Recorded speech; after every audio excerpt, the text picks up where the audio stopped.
Hey guys, want to welcome you to another edition of Halftime Chat. And this is one of those times when um, every now and then I'm going to have a guest that I'm going to get a guest that I'm going to go live with, so that yeah, just to show you how it's like when I'm doing the interviews. Um, and this guest, her name is Angel Sessions. She's based out of the Bay Area, out of California, and she's been around in the R&B industry for a long time. Hasn't made it onto signed a major deal and stuff, but it's going to be interesting just to see how independent artists, those who have been trying for such a long time, tend to make it. I know Diddy has put out a video just a couple of days ago to say R&B is dead, and you know, it's not that R&B is dead; it's the fact that R&B artists have had their outlets in order to express themselves severely limited. So it's not been easy for them to put out music, and if they do put on music, they have to, in a sense, compromise to get the airplay.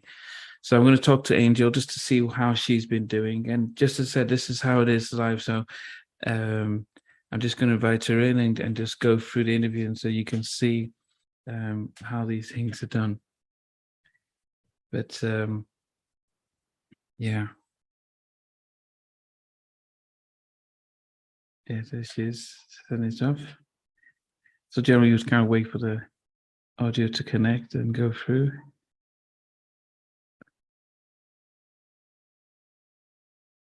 Yeah, but Can you hear me? yeah, I can hear you now. Yes. Oh, okay. I do. I don't know if you're able to switch your camera to the side. It just gives us a better view Oh, of you. or Demetrius, come here. Sorry. Can you the help me fix my team? I gotta turn my phone this way. Yeah, it's I've I had have my had to, phone on this uh, device, and I had to learn the hard way to. that's what he said is the better. Yeah, yeah, that's much better. I'm gonna close this a little so it won't be so bright. Okay, yeah, but yeah, Now turn yeah. my light on. So, how are you doing? Oh, I'm good, and thank you so much for having me. And I'm sorry, I'm just now trying to get gested. No, you're doing good. You're doing good. Yeah. Is it bright enough, or should I have it more No, you're brighter? fine. No, we're fine. Yeah. So, I mean, oh, you know, I always start off by because we've got I an watch your incident. show a lot, so Yeah. So I always ask my guests, I mean, where you from? Because, you know, we do have people from all over the world that watch in. So where were you sort of born and raised? I'm born and raised in Louisville, Kentucky. Okay. Yeah. And so Kentucky, apart from the Derby, what else should we know about Kentucky, Louisville? It's been so long since I've been there, but because I left there when I was 14. But Okay. I like it because, most of my family still lives back there. It's more laid back. They call it the bluegrass state. But I just like it because it's just more, it's very different now, but when I was a child, just more laid back, more friendlier people. When you're walking, people say, hello, how are you? And they speak to you. They're not all snobby and uppity, just look at you like, I don't know you. Sometimes you say hello because I'm in Cali now, sometimes people speak, sometimes they don't. But because I'm what do you call it, outrovert is why I love people. So I always like to speak and say hello and things like that. Yeah. I mean, growing up there, and you know, for those of us who aren't based in the States, I mean, it's considered the South, but how did you get into singing? That's a good question. So I've been singing since I was a little girl. I've always loved it and had a passion for it. So back in the day when, there were like commercials with a lot of great songs, things like that, I would just love to listen to it. My mom would sneak into the room and then she would hear me sing and I get shy at the time. So I just always just had the just passion and love of singing. What really got me into it because my mom had all these records, and she would buy all the albums for all great artists, things like that. I don't know, with Natalie Cole, from all the greats, Earth, Wind and Fire, you name it. She had every record there was. And so she would play it for 2 hours. And instead of me going outside to play with my siblings, I would sit at the record player and just listen to her play her music and just play for 2 hours or watch Soul Train and just listen to the music. I just had a passion for love and singing. And so when I was a kid, I started singing in church and singing in the choir and becoming the lead singer and started writing songs since I was 11 years old. And that's kind of like where it all began. Just this love and passion for Christ. I just love singing for him and just love singing to him and just write my own songs. Wow. I mean, at that time, I mean, when you were young, with which sort of professional recording artists were you inspired by? Maybe on TV or Oh, listening to their well, music. when my mom was playing a lot of the records, I mean, I was inspired by Natalie Cole, Okay. Aretha Franklin, Earth, Wind and Fire, the Delphonics, the Carpenters, you name it. Just every artist out there that I had a passion for, because I love harmonies, I love vocals ability and groups and singing.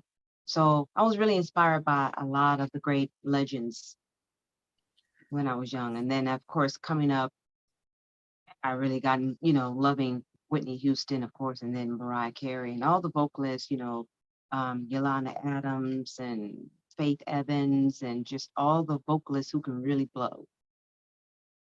And then when did it become a set time when you thought, actually this music stuff is something that I want to try and pursue as a career? Because I think most of us who may be young would, those who could sing would probably just think of it as, a nice little hobby. Right. But what does, yeah. It started for me in the 90s. Um, at first, I thought I wanted to be a model. So I remember getting into this modeling agency in San Francisco, California, and it was a big modeling agency. And my sister-in-law, she said to me, I think that you have a really great voice. She said, why don't you, I didn't know anything at the time how to network with people and get into the music industry, but I've always had a passion for it. And so she said, well, what we need is to get you in the studio. So we're going to look up a studio for you. So of course, I've only at that time recorded just one song, but it was for fun and play at the time in 1989. So I found this studio in Oakland, California, and then I met this guy by the name of Michael Spider-Man Robertson, and we started working and recorded my first two songs, which was called Cherish, and then another song was called You Came Into My Life, and then I submitted the song Cherish to BET at the time when they used to have BET Home Jam Pick of the Week, and they would play your video. So I Oh. had cut a video with it. BET fell in love with it. BET was going to play it after they wrote me back saying, we love your video. And Donnie Simpson said, who is this girl, Angel Sessions? He said, she's going to be big someday. He said he really loved the video. And I was super excited. Like, wow, I got this letter from BET. They're going to play my video.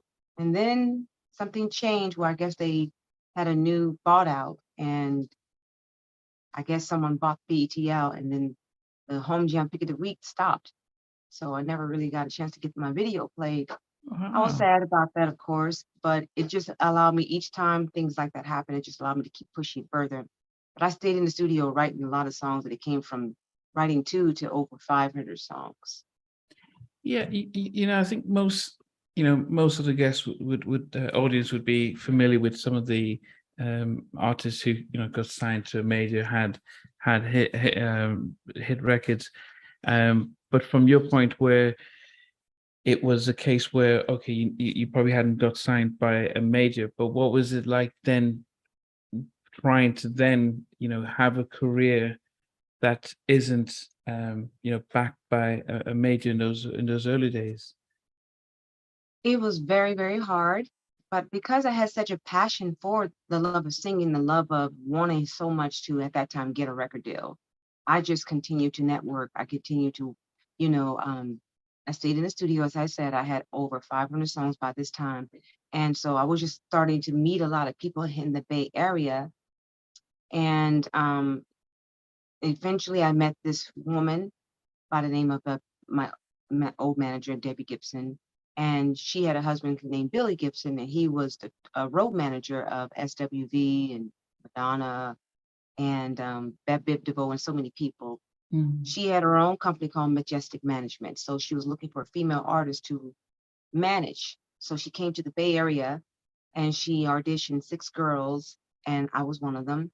And I didn't think she would pick me because these other girls could really, really sing and blow probably me out the water. But she ended up picking me because she said she loved my personality. We were both from Louisville, Kentucky, and she started managing me for the next 3 years at that time. So we stayed heavily working and trying to grind and get a record deal. So I had a lot of work I was doing with her, constantly performing in the Los Angeles area at the Budweiser Best of the West competition prior to, they have now American Idol and things like that. I mean, they had Yeah. Star Search back then, but that was pretty much the only thing they had then. But Budweiser Pick of the Week, Budweiser Best of the West competition was a big event that they put on in Los Angeles, where all the major labels from Sony, Warner Brothers, RCA, Mercury, whatever label it was around, Mm. was always there scouting talent. So JJ was the person who actually put it on. And so at that time, of course, I'm new, I'm just coming up. So you got to pay your dues. So I had to buy tickets, 10 tickets to be able to perform. And then first you Oh, audition you had for to buy these your own major labels. tickets? Yeah, after Wow. you have to buy your own tickets if you're chosen. Like I had to first audition for the labels.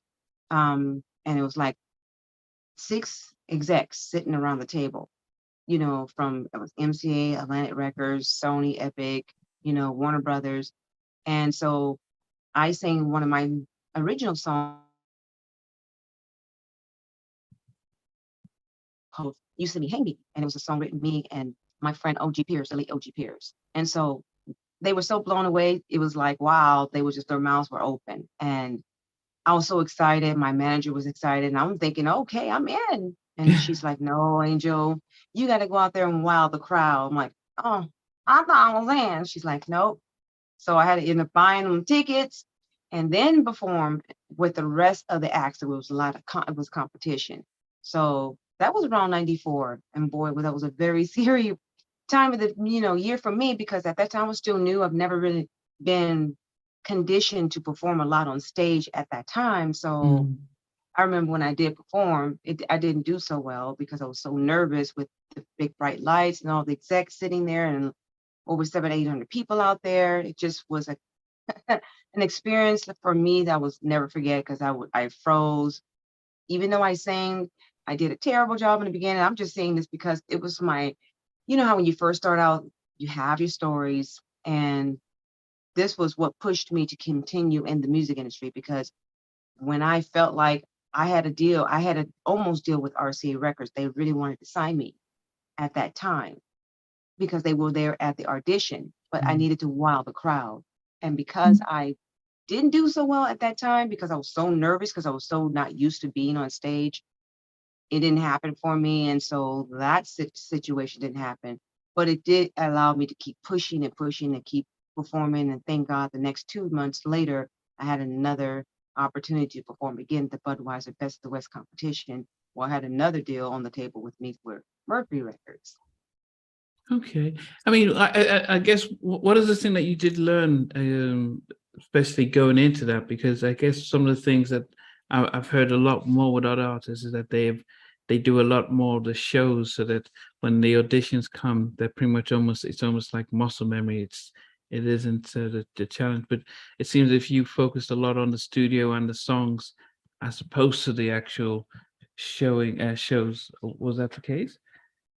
No, it's like there had to be opportunities in order for me to perform at shows. So I did perform a lot at, clubs, Okay. in the Bay Area and in the Los Angeles area. I did do that once I had my manager, things like that, and she was able to book shows for me.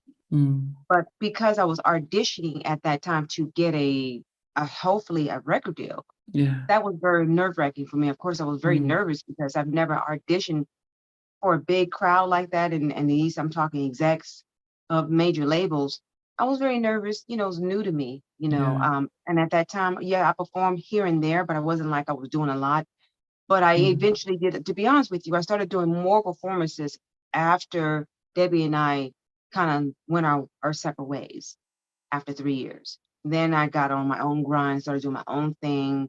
I started touring, at in Guam, touring a whole lot of the Bay Area, um, constantly having my music demos and things like that, getting it a lot on the radio shows here in the Bay Area. I'm going to the big radio stations such as KMEL or KBLX, or the big stations here in the Bay Area, Wild 94, and just constantly pushing my demos, things like that, and selling my own cassette tapes. Like they said, they Wow. sell it out of cars. I was selling my own, in Guam, things like that, or sometimes just giving it out to fans, things like that, just to get my name buzzing, get my name going. And people started talking about, my name and my performances, and you need to meet this person, you need to meet that person, and they're looking for this artist, and so on and so forth. And then I kept doing it until I ended up meeting Fred Pittman. And he was the one who started Pittman. He's the late Fred. He passed away, but he started Pittmobile Records around the time he met me. And from there, he was looking for a female artist. He wrote a song called She Was Never Her, and he was looking for a girl to sing it. Now, even though I write my own songs, he was a songwriter. Mm. I ended up, he said, if you do it well with this record, if this record does well, then we'll do an album on you. So he already had a deal with Ichiban Records out of Atlanta, Georgia, distribution wise. So I ended up signing with him. We ended up cutting that record in Las Vegas and then recutting it again in Atlanta, Georgia. I had to fly all the way to Atlanta, Georgia to meet Ichiban label and John Abbey and all those at the time who was at Ichiban. And they said they wanted an album on me, not Wow. a single. Um, so we ended up pushing the single, but I had a lot of records, as I told you, the 500 songs. Yeah, yeah. So I ended up having to go in there and grab at least 7 of my songs, but and we were able to put it on this album. So it was really hard, of course, like you said, of your question of trying to do what you do without a record deal, because it was before I met Fred Pittman. It was a lot of grinding. I mean, I Mm. was, you know, doing a lot of showcases, of course. I had to pay my dues, and, it didn't matter. I had to buy tickets in order to get Wow. into the showcase. You know, I didn't at that time care. I just wanted to be seen. I just wanted to be heard. I wanted so bad to get a record deal. So I did a whole lot of that in the Los Angeles area, mainly, to get heard. Because these were big showcases, not just with Budweiser Best of the West competition, but other events that I was in, in the Los Angeles area, as well as the Bay. So at that time, if you don't have a record deal, then you can't really get your music out. Was that how it is back in at that time? Yeah, it was really hard if you didn't have a record deal. Who was going to put your music in stores? You had consignments, where you were able to go to the store if you knew somebody and say, "Hey, can I put at least 5 or 10 of my tapes in your or CDs in your on your shelves?" But it had to move within 30 days, or they're going to move it off the shelves because they want to put the main music, which is the popular ones from the Mm. labels, on the shelves to move it quickly. So I did on my own consignment. I mean, I did a lot prior to me even getting with Ichiban and meeting Fred Pittman. I was really good friends with a person I knew who used to work at Sam Goody, if you remember the store Sam Goody. Mm. Yeah. And I used to have my cassette tapes in Rasputin, Sam Goody, Tower Records, on consignment. But because I didn't have any music at the time on the radio, it made it difficult for me because in that area they said, "Well, who's playing your music?" They would ask, "Well, who are the radio stations playing your music?" Mm. And if you're not getting played on that in that area, then they don't really want to push your music on in the stores. They don't want your music sitting on their shelves. So it was really a challenging for me because,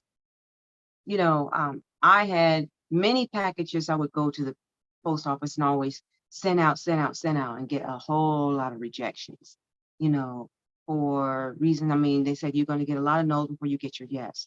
So I was totally grinding a lot, pushing my music to various major labels and sending out packages after packages.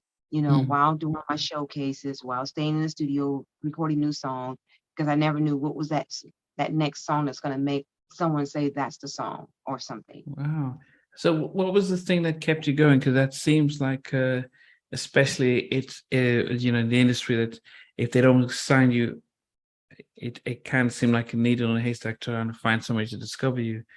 Did you even consider being part of a sort of let's become a group? Because in the early 90s, there was more of an emphasis on groups getting picked up and discovered. At that time, no, I just really wanted to be a solo artist. I know that you're right. They had a whole lot of groups in the 90s, and I loved all those groups, but I was just mainly focused on trying to maintain just being a solo artist. Now, I had an opportunity later on in the year 2000 to be in the group, but that was right after the Ichiban and Vote record days, which is why I didn't want to jump too so far in. Yeah, yeah. But I had an opportunity to be in a group, and I actually auditioned to be in that group, and I actually got picked. This was because Clyde Davis was looking for a group, and there was five of us, five girls, and Clyde Davis was waiting for this young lady. It was actually her. She was the main girl putting this, I forget her name, putting this group together. And she met me and I auditioned. And she said we needed her to get the song because Clyde Davis was looking for us. We took pictures. We had wore all these gorgeous clothes in Los Angeles, clothes that Britney Spears wore. I wore a Britney Spears jacket and her pants, things like that that she had worn on one of her photo shoots. And we did a photo shoot. Everything was ready to go. But then it fell through. It's always like that, and it eventually fell through.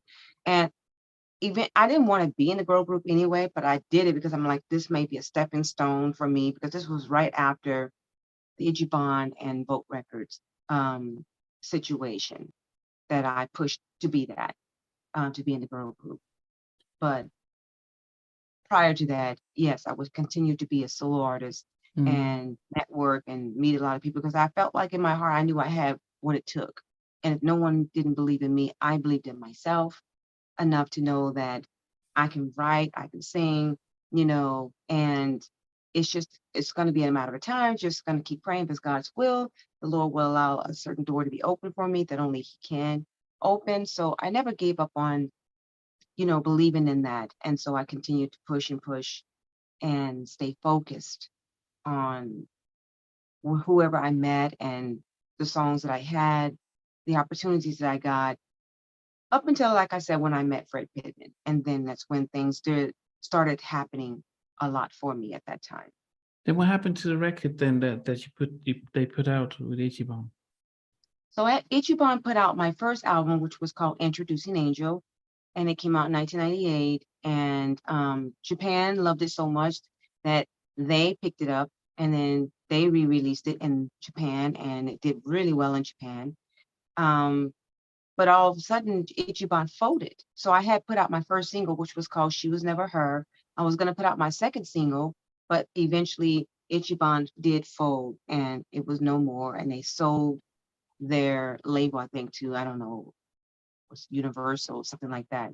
Wow. So eventually we had all this material. So Fred and I decided, let's just go back in the studio.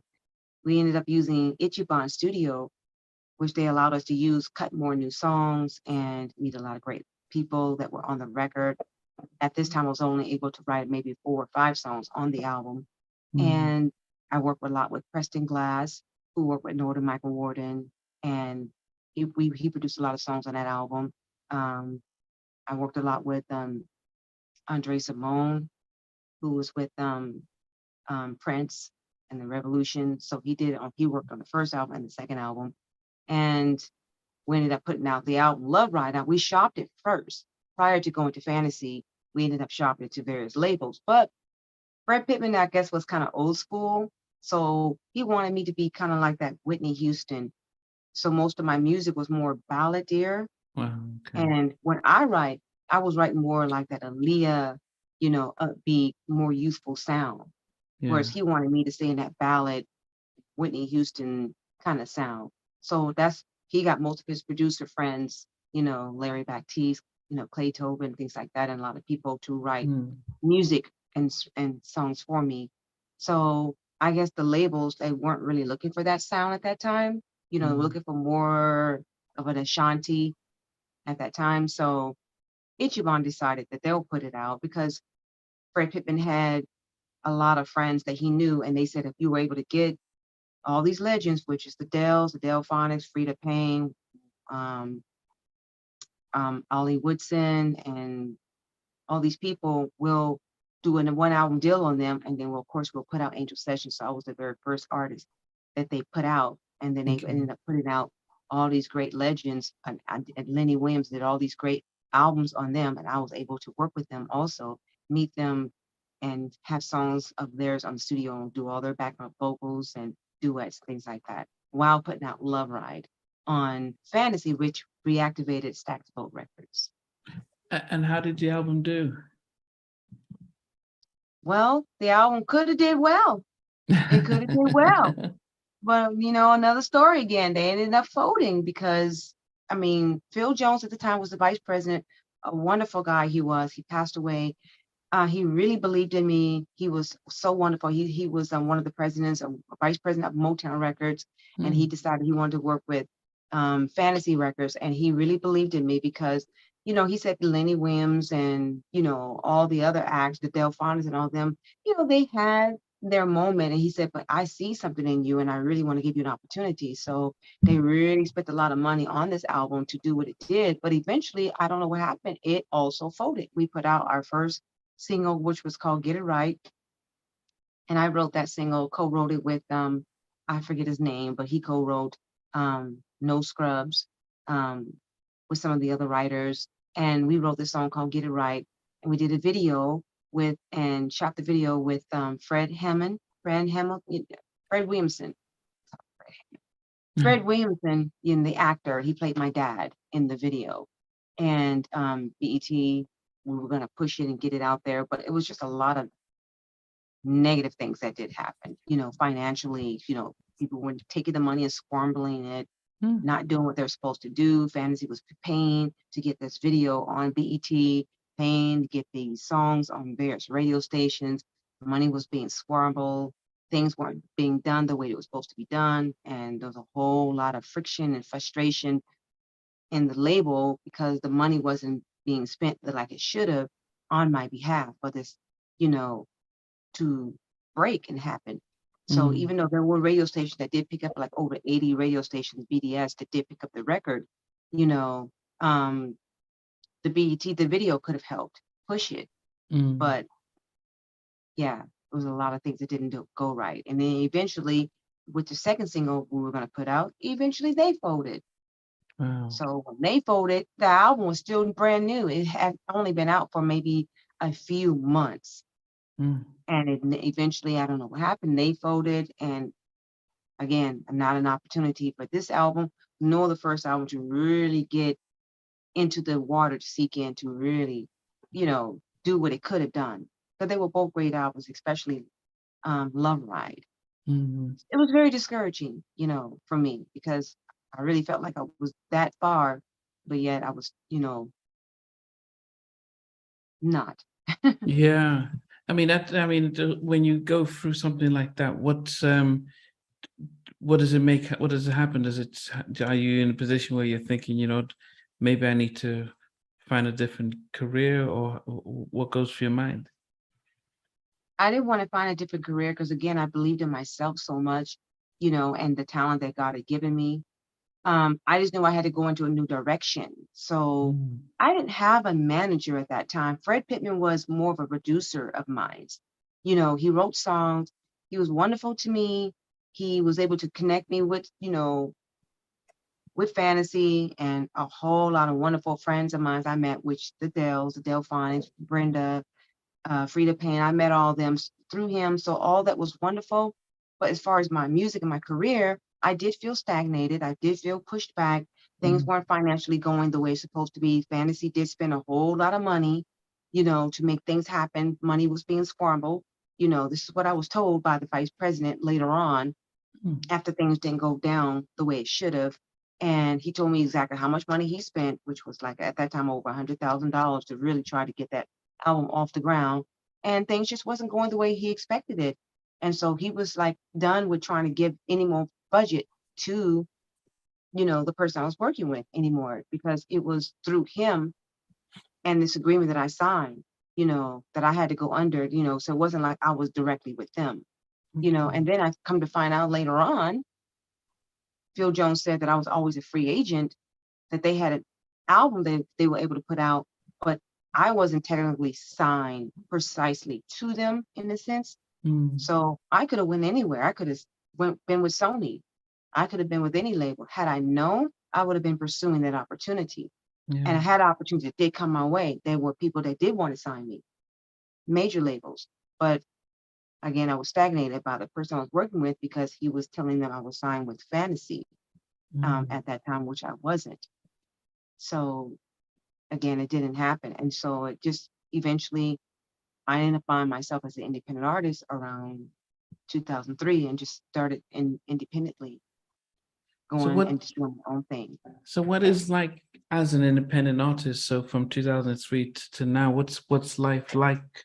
Because I said uh, by that time, I think there was a huge emergence of hip hop coming to become more mainstream music, and bit by bit, there's a limit to how much sort of pure R&B was any screen time, or radio stations were being bought up by conglomerates, as well as BET, Viacom, and digital radio. So that meant that you know the people lost their independence. So a DJ couldn't just play any track on the radio. Neither could they just decided to play any video, because they're getting sort of paid by the major labels to push songs and artists and stuff.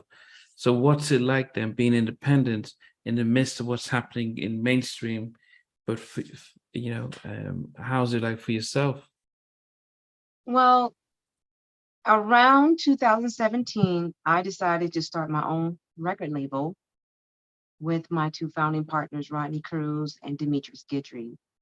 Prior to that, I was just pushing music, and because I got it actually back, and I was doing R&B in the beginning, as you know, with Ichiban and Fantasy, and then I decided around 2003 to start doing gospel, urban gospel music. Okay.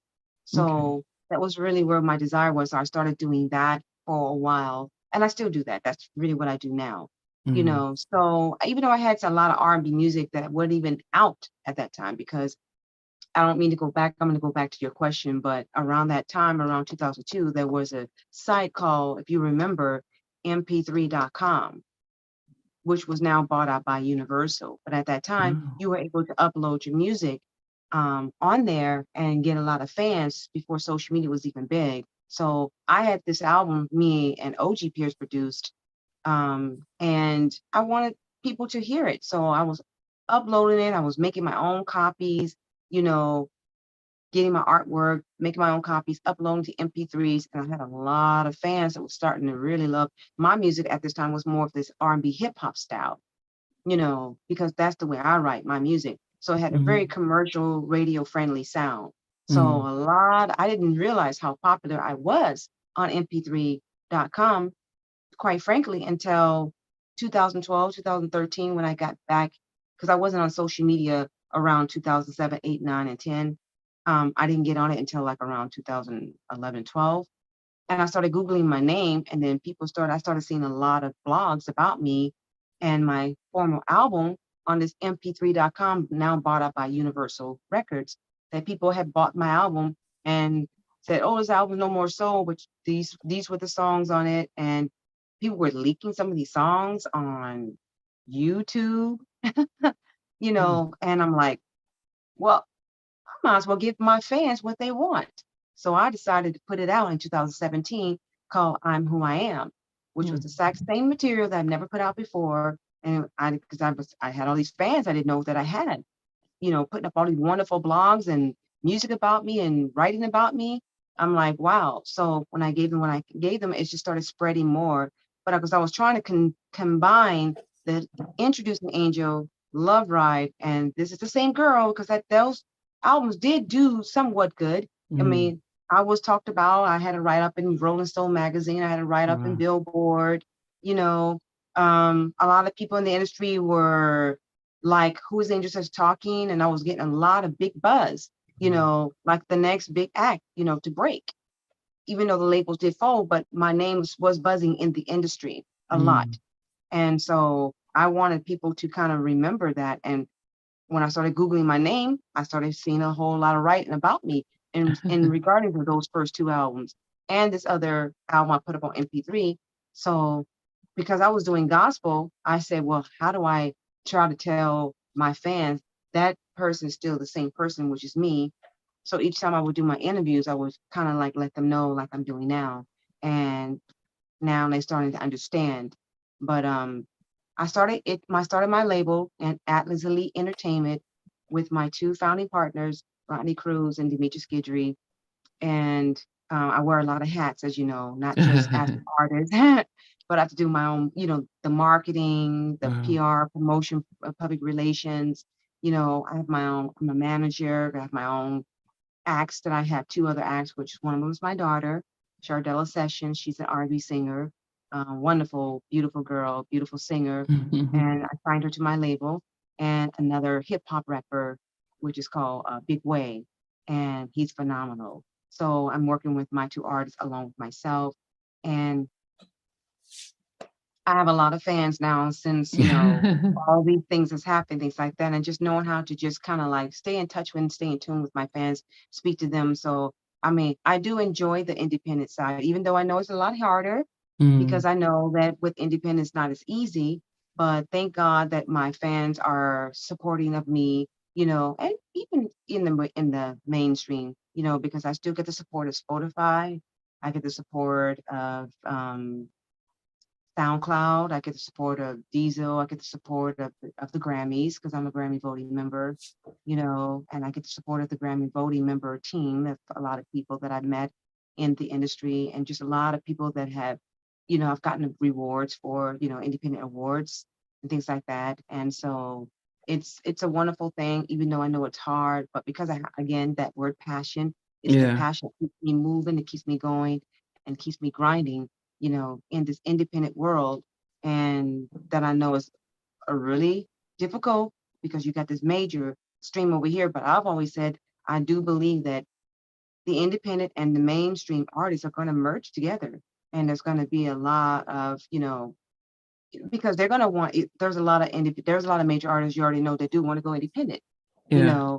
and have and own their own masters and own their own this and that, but just merging together because I think it's a wonderful thing that we should be able to do anyway. It should not ever be a separation Yeah. between two because there's a lot of great music out there, with independent artists that they're trying to act like there's not there, but it's not true. I mean, so I think one of the questions I guess we always have when it comes to being an independent artist is that, especially the way the consumption of music is today, people of a certain age demographic are more likely to listen to new music on YouTube, either a video or lyric video, and less likely to go out and buy the download or stuff. Maybe a single, but even that, it doesn't have the same value as it once did, where you're buying a CD and looking at the liner notes and everything. So then, as an independent artist, how is it then can make a career, a career and a livelihood from releasing music in 2022 compared to how it might have been when you were going to Sam Goody and Tower Records and stuff and actually selling physical copies? Well, as you know, streaming is in, and even though I know that I do believe that the vinyls will come back and downloads are still available, people do still download, but streaming is the big thing now. And so, if you just mainly, in my opinion, just focused on having to connect with your fans, focus Mhm. on connecting with your fans and making sure that whatever you have coming out, if you have a show to do, or whether you are got a new single, things like that. Always kind of like invite your fans in and make sure that whatever you're doing, that they're a part of what you're doing. I know it's Mhm. not as easy financially because people are looking for a big spend. I mean, a lot of people just want to, you're not going to get rich overnight. You're not going to get famous overnight, but I still believe because there is social media, you can broaden yourself a lot Mm, quicker than you could back in the day. Because, from the old school way, it was difficult. There was no mm, social media. So now you can through Facebook, through Twitter, mm, Instagram, TikTok, you know, this is the way to do it. Yes, it is harder financially, yeah. because you do have to have a budget, things like that. But the budget's not, it doesn't have to be as big as it used to be. You don't have to Mm, spend millions of dollars on videos when now you can use your cell phone, and people are now using their iPhones now recording their own video, yeah. or studio now. You can now have your own studio in your own home instead of Yeah. going to the big studio and spending all this extra money. There's a way Mm, of cutting cost and things like that. And there's a lot of companies that are independent that are supporting a lot of independent artists. So the cost effective is not as much as it used to be, but if you stay and focus on what you're doing and not just focus on the first thing, you don't put the cart before the horse. yeah. You're just thinking about the money all the time and not your craft, then you put out crappy music, it's not going to sell, Yeah. so focus first on making great music Yeah. and focus on pushing it to the fans and focus on, having a relationship with your fans that can help support. I call it viral marketing, Yeah. where you can definitely, support where they're pushing you as well as you're pushing yourself, and have a small team around you that really trust and believe in you and that you believe that you can be able to do this together. I mean, so with that said, I mean that's really excellent to hear because as I said, we always want to focus on independent artists to see the difference between getting music out there and all the revenue streams that you can get, not over reliant on the revenue that can come from, say, Spotify. Is there anything that you have out now or coming out soon that you want people to be keep an eye out or to be able to access, and where can they do that? Yes, I just released a single, and the single is called Wait for Me. So, a long story short, so I have the Love Right album, right? Mm, The Love Right album and the Introducing Angel album I told you about, neither one of those projects were ever digitalized. So you can only buy it in hard copies. wow. Um, so what I did for my fans, I put out an album this year called The Best of Angel Sessions R&B that came out in March 25th of 2022. And it's doing well. It's sold a lot and streaming a lot. And so that is the album that I would like people to go to get. I have some songs I've already previously released on there. Some of them are from the first album, which is the Introducing Angel, of the songs that I wrote that is on that album. And then I don't have any of the Love Right album songs on that one. But the song Wait for Me came from Love Right. And that was written by Joan Jett of Joan Jett and the Black Hearts and Clay Tobin Richardson. And so because that song kept being leaked on YouTube Wow. and also everywhere else, people kept telling me how much they really love that song, even though I even put it out on SoundCloud, on my SoundCloud page, got over 1 million streams. So Mm, I decided to go ahead and put that song out as a single, and it just came out July 29th of okay. 2022. And so that would be the song I definitely want people to go check out. It's doing well right now, and people really love it because when I first was going to put this out and I let people hear it, again, it kept leaking. They kept saying, "Oh, Angel, that's a hit. You got to put that out." And it's been out for, like I said, a long time, but because it was never digitalized, no one was ever checking it out because no one's really buying hard copies. Yeah. And like this other song I put out, my album, the Best of Angel Sessions R&B, I put out a single this year also, which was called "You Missed a Good Thing." That came off my first album, Lover, I'm Interested Angel, and I wrote that song. That was the song I was going to put out. The second single, remember I told you, from Ichiban Before They Folded. Yeah. So I ended up putting that out, and what happened? It went number one on iTunes in Wow. Singapore. It went number three on iTunes in Brazil. It went number one on Amazon, on the soul chart and the R&B charts. And because it's digital, and now people are able to be able to stream Yeah. it, things Red like text. that. Yes. Yeah. So So I mean, just as we finish up, so you've Are you directing people to go onto Amazon or Spotify, or do you have a website where, I mean, all the music and everything that they want can be easily accessible? I like to promote them all. So of course, I don't have Okay. any of my music. I don't have any of my music on my website, but I do have a website, which is angelsessions.com. Of course, and Okay. I have my business website, which is with me, Rodney, and Demetrius, which is atlasleeentertainment.com. So, but you Atlas can find what? my music. I'm sorry, Atlas what? Atlas Elite Entertainment. Okay, Atlas, Atlas yeah, Atlas Elite. Elite Entertainment. Okay. Okay. Yeah. And then so of course my music is everywhere. So I like to, promote SoundCloud because they've been Yeah. good to me.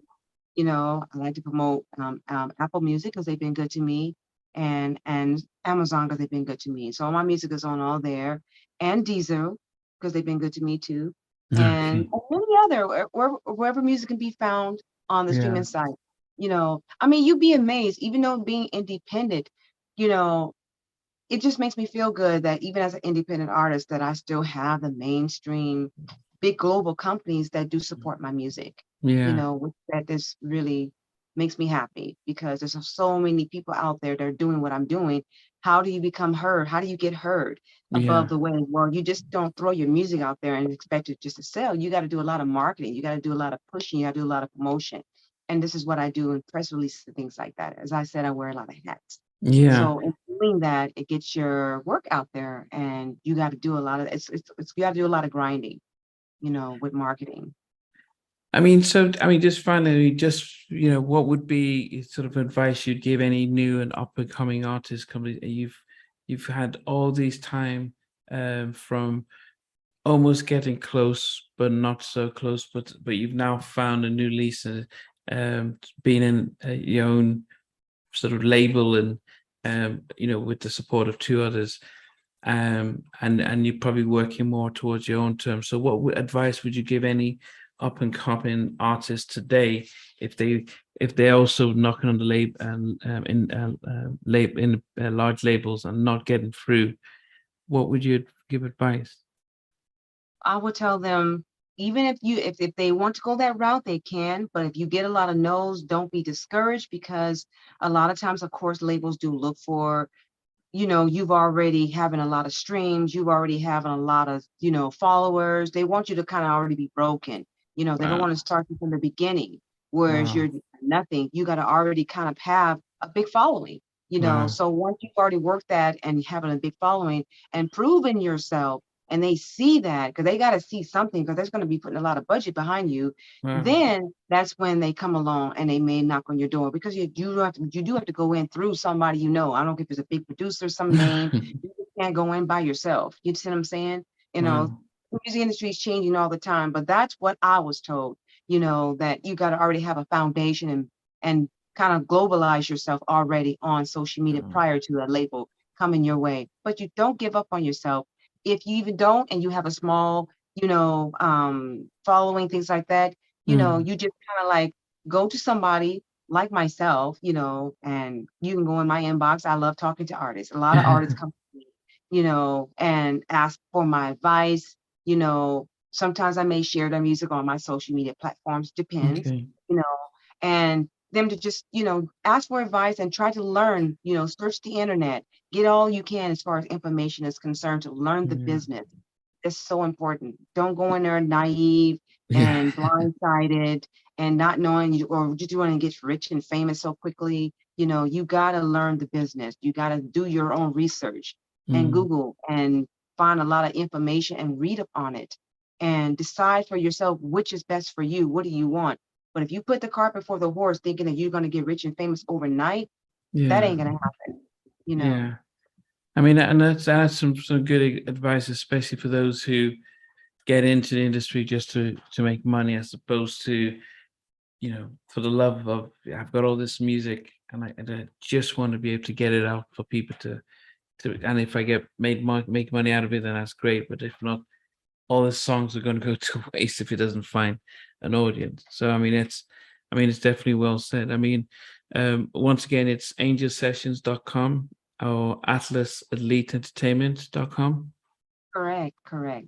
Okay. Yes, at Adams Lee Entertainment, we're not only just a label, but we just did an award show. But we have our own we have our own music award show online because I believe in giving back. So in order for me to help independent artists, we every year from January until June, we have artists submit their music to us, Wow. and it's only $25 because we do have to buy the awards and then send it off to them to their homes. And each month, we pick a denomination of each category. There's about 9 categories. And then in July, which if you go to Alice Elite Entertainment YouTube, you can Mm. see, or I'll probably send it to you. You can watch Okay. the award show. And Okay. we had a lot of great artists. It's like the very first award show we did. And if you remember LaToya London from American Idol, her Yes. music was submitted and she ended up winning, not because she was American. Oh, she's awesome. Not because she was Okay. a LaToya London, but because she was just awesome like that. Yeah. And she ended up winning Artist of the Year and also the R&B section of that. So we have a lot of great art. And then a lot of the artists that when we even have Latin, award also combined with the rest of our categories. And these artists, they come out with great careers afterwards. People start to recognize them and notice them. They start to get shows booked and all kind of great things happen to them as because they get an Atlas Elite Entertainment Award from us. Wow. This right here was don't pay attention to this silly thing. This was our very first award Okay. that we had. I just put this on here, Okay, it's not a Christmas but ornament. yeah, but yeah, so and I just love doing that. I love making artists happy and listening to their great music because I'm filled with music all the time. Like right now, this is the Grammy season, so Okay. I'm listening to a Okay. lot of music right now because it's now consideration time. I just opt my music in also the best of Angel Session R&B. So 6 times I have been on pre nominated for a Grammy on the first ballot. So um, I'm doing it again right now, and also listening to a lot of other artists. So, and then we also have our online magazine that Okay. we love to showcase people and things like that. A lot of celebrities and a lot of, you know, people. Okay. I mean, just because we was to leave, I mean, people might be watching and thinking, well, how do you, as an independent artist, make your way to become a voting member of the Grammys? How does that happen? Well, when I first got in 2015, it was different then. My manager called the Grammy organization. He told them about me, and they Googled my name, and they immediately got me in the very next day. Because of what they saw. Now you have to have 2 voting member peers to vote you in, Wow. and yeah, and then once you do, they still have to make the final decision. Okay. Okay.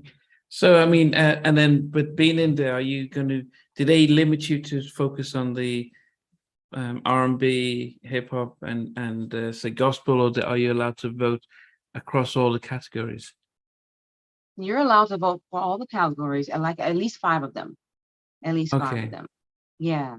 So you just like whoever it is, your peers, if you feel that their music is worth being nominated for, and as you're listening to their music, then that may be the person you might choose. Um, and depending on because there's lots of categories they have out there. And Okay. so you can choose who you feel that's worth nominating for. Okay. Okay. That's very fascinating.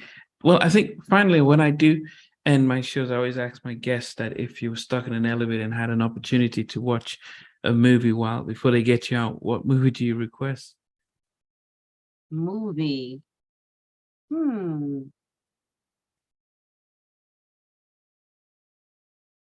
I'm not trying to be biased, but I did do a movie, and I have 2 movies out right now. I have one on Paramount Pictures called A Smile Like Yours that I'm Oh. in. And then I had another movie I did with Fred Williamson called Down and Dirty. And I played myself. I'm singing in that movie. It's on my IMDb. So, hey, I tell people to watch Down and Dirty. Me, Fred Williamson. Okay. Okay. Where are they able to get that on Netflix now, or where can? Yeah, that's sold on Amazon, and Okay, you can, yeah, Google Down and Dirty. I think Amazon's, yeah, I've definitely seen it, okay, Amazon. And the okay, soundtrack is out there too. I'm on the soundtrack as well. okay. And then finally, I mean, the other question is always, I mean, if you're thinking about your all-time top song, what song would it be by any sort of artist? Your favorite song. Oh my. I have lots of favorite songs. I love my daughter. She has a lot of great songs I love about her music.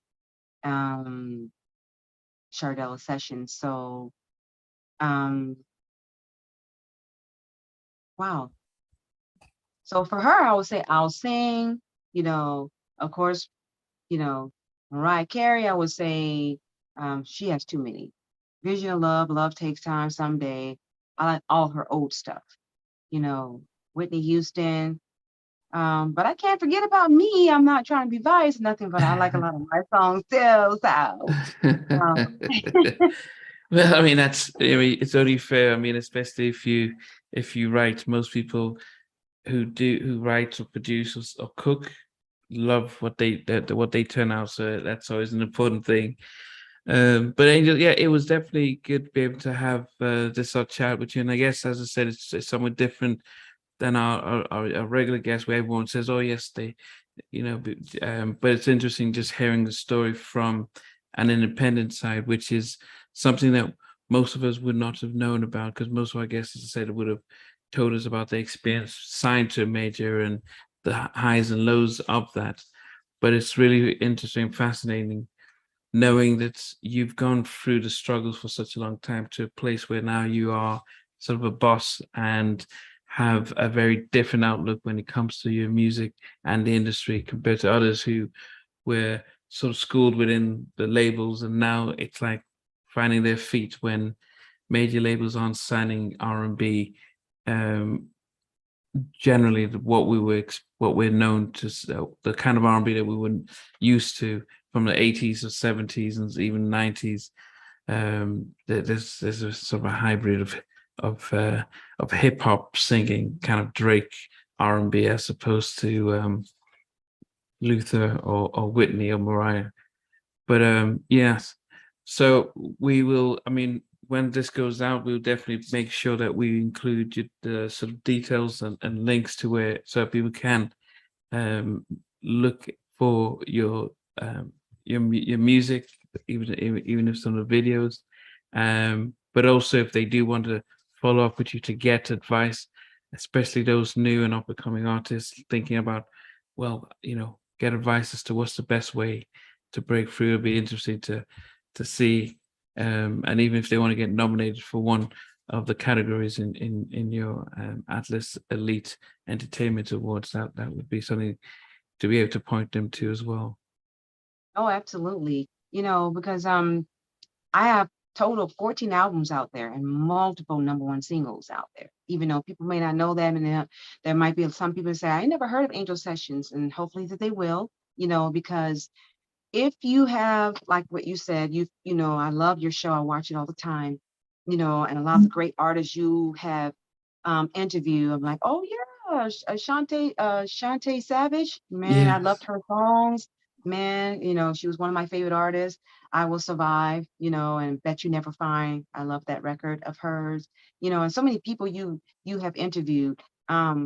But if you've been signed to a major, like one of these great artists, they have been, but then once that happened, it does take away like a sour in them. Like, now where do I go from here? Mhm. But if you, like, from my story, like you said, my journey was different. So even though I had a taste of Ichiban and fantasy, and it could have been bigger than what it was, Yeah.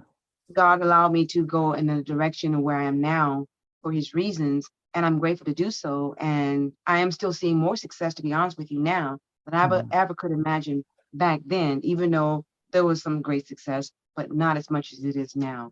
And being able to be your own boss and be independent is a great way for me and hopefully Mm. for others to go to, because you are able to be more creative. You are able to be more, you know, able to put out stuff, and especially if you put out great music and for Yeah. your fans, you know, and never forget your fans, things like that. Don't like talk to them any kind of way or disrespect them, because there are, you know, people use social media in such a negative way, and you should use it for positive, you know, and people are still people. You know, I treat my fans like they're people, you know, Yeah. and they're the ones who help me and support me, you know, and I love them because I'm a people person. So it's just really important, because when I do music, I don't do it just for me, I do it for my fans, you know, and all to the glory of God, of course. Yeah.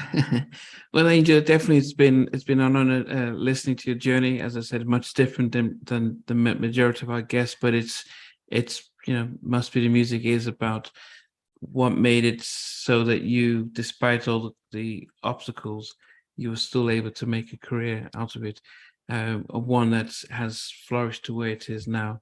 So, guys, will definitely check out search Angel Session.